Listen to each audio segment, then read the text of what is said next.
বন্ধু, কখনো কি মনে হয়েছে যে মানুষকে আমরা সবচেয়ে কাছে মনে করি, যাকে আমরা সবচেয়ে বেশি বিশ্বাস করি, সে হঠাৎ আমাদের বিশ্বাস ভেঙে দেয়?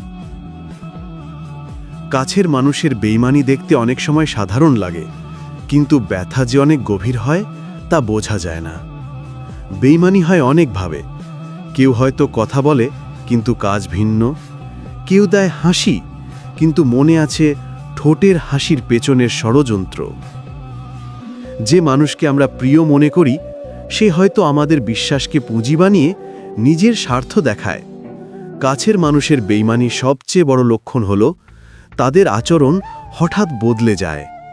আপনার সুখে তারা দূরে থাকে, আপনার দুঃখে তারা হাসে না, বরং সুযোগ খুঁজে নেয়।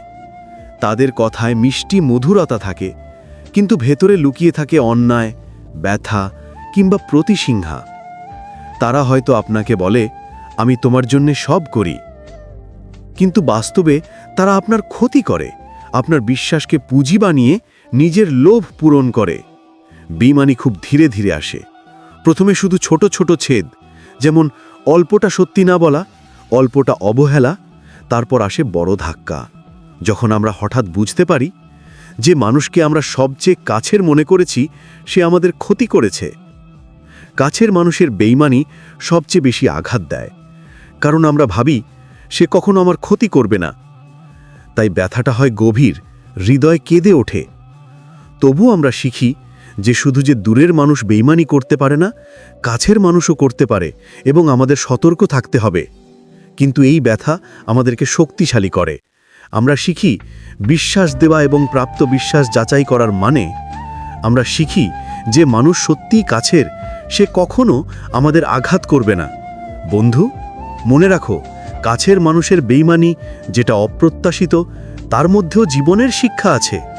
আমরা হয়তো আহত হই, কিন্তু আমরা আরও শক্তিশালী হই, আর আগের মতো কখনো অন্ধবিশ্বাস করি না। বন্ধুরা, যদি ভিডিওর কথাগুলো আপনার হৃদয়ে ছুঁয়ে যায়, যদি মনে হয় এই গল্পটা আমাদের জীবনেরই এক অংশ, তাহলে আমাদের চ্যানেলটি সাবস্ক্রাইব করুন, ভিডিওটি লাইক দিন, আর কমেন্ট করে জানান আপনার অনুভূতি। আপনাদের ভালোবাসা আর মন্তব্যই আমাদের নতুন গল্প লিখতে অনুপ্রেরণা দেয়, আরও অনেক বাস্তব জীবনের কণ্ঠ পৌঁছে দিতে শক্তি যোগায়। তাই পাশে থাকুন, আমাদের সঙ্গে থাকুন। আপনাদের প্রতিটি প্রতিক্রিয়াই আমাদের পরের গল্পের প্রেরণা।